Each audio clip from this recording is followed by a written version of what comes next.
Hello out there. Welcome to Wendy's Parade with me, Wendy. I do perfume reviews. And maybe one day I'll do rants too. But right now, we just got perfume reviews. And I have a tendency to just review what I've been wearing and what's on my shelf. I cannot possibly keep up with everything going on out there. So on my channel, we usually take a step back. And now we're going to go back to 2015. We are going to review a perfume from Valentino Donna. Valentino Donna, that's it. The little studded pink bottle. Valentino Donna. Oh, that's a pretty good picture. Good job, camera. So Valentino Donna is from 2015. For the longest time, I kind of noticed this perfume because it has rose, iris, leather. That's like, I gotta have it, right? But I read a bunch of reviews and they're like, it's so sweet, I don't want it. I'm like, really? How can that be that sweet? But it's a little sweet, but we'll get to that. So what happened was, again, story of time and perfume. This Valentino was owned by a company called Puig. They're out of Spain and they were bought out by L'Oreal.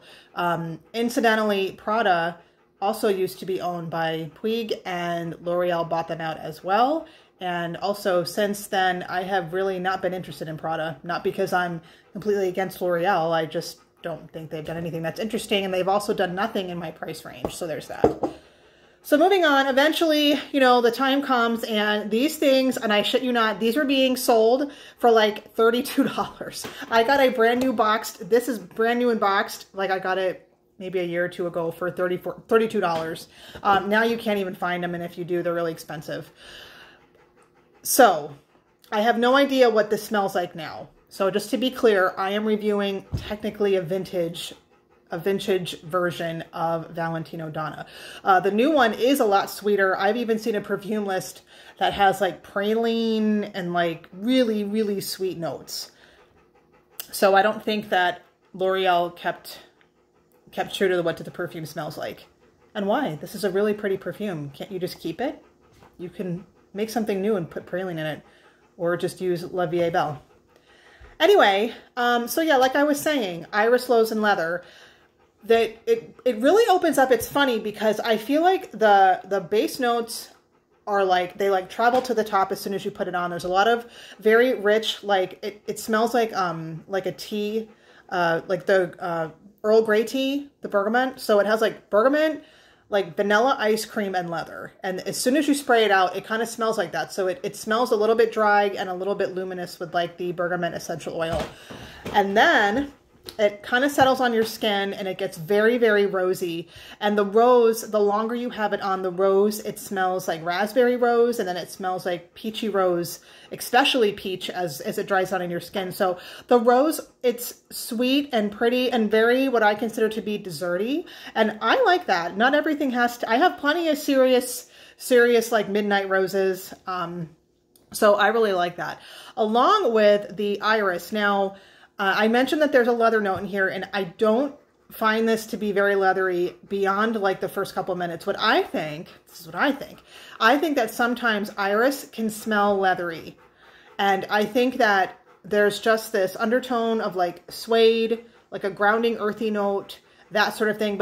And a grounding like kind of powdery note, but I think that's all coming from the iris. This is not particularly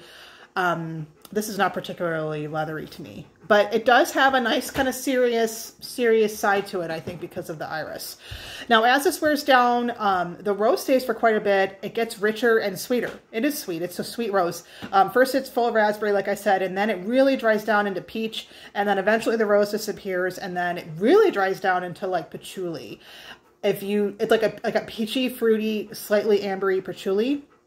If you don't like patchouli, don't get this. And again, look how pink this is. It's so pink. And I would have never guessed it would have a dry down like that. I thought it would have like, you know, a laundry musk, like really boring dry down. So, and the dry down comes hours. This thing has killer longevity. This lasts 8 to 10 hours on my skin. Like I can put it on during the day and even like way at night before I go to bed, I can like do a little sniff on my arm and I'm like, oh, it's a nice patchouli. So this will last all day. Or conversely, if you put it on before you go out at night, you'll smell it in the morning when you wake up. So excellent longevity, very, very nice sillage. I've gotten several compliments on this. I don't wear perfume to wear compliments, but I think that in this case, because this is kind of like serious, you know, it has patchouli and leather and rose and it has all those grown-up notes. It's important for people to know maybe that it's not like offensive when you go out, like you're not going to hurt anybody. I don't think that this is that sweet. I was reading reviews and people are like, oh, this smells like La Vie est Belle. This smells really, really sweet. And I'm almost wondering if they're smelling the L'Oreal version, because what I think this smells like is it smells like, number one, it smells like Bottega Veneta, the first one, with like, it has a peachy rose. And it also smells like the pink Oscar de la Renta Bella Rosa, because of the rose. And also because they both kind of have that kind of iris musk. That smells a little leathery. So those are the two perfumes I think this version smells like, if that's of interest. And you know, I hate to review a perfume that is no longer with us, RIP, but at the same time, they discontinue them all the time, constantly. And if you like perfume, I mean, that's just what happens. And you know, there's like 2,000 new releases every year that I cannot possibly keep up with. But, and I've done a few, but I can't get them all.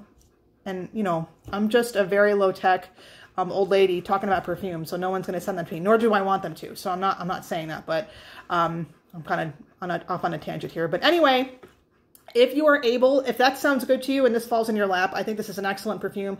I am so glad that I'm perfume obsessed, and I was like scrolling on eBay, scrolling on the internet, and I found this for 32 bucks. I'm really, really glad that I have it in my collection before they reformulated it. So 10 thumbs up, sweet, fruity, serious, rosy, excellent performance, lots of fun, and it's a shame that it's no longer with us.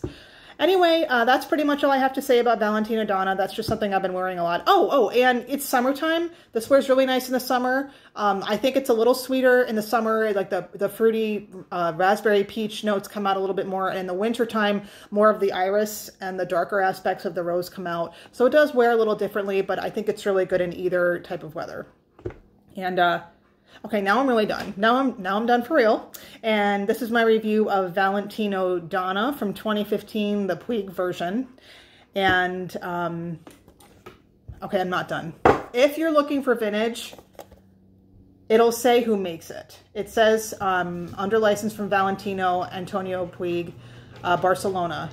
And I'm sure it has to say L'Oreal on it, right? I mean, it's not going to say that anymore. So if you happen to find this and you want to know, it will say who the manufacturer is, if you do want the older version.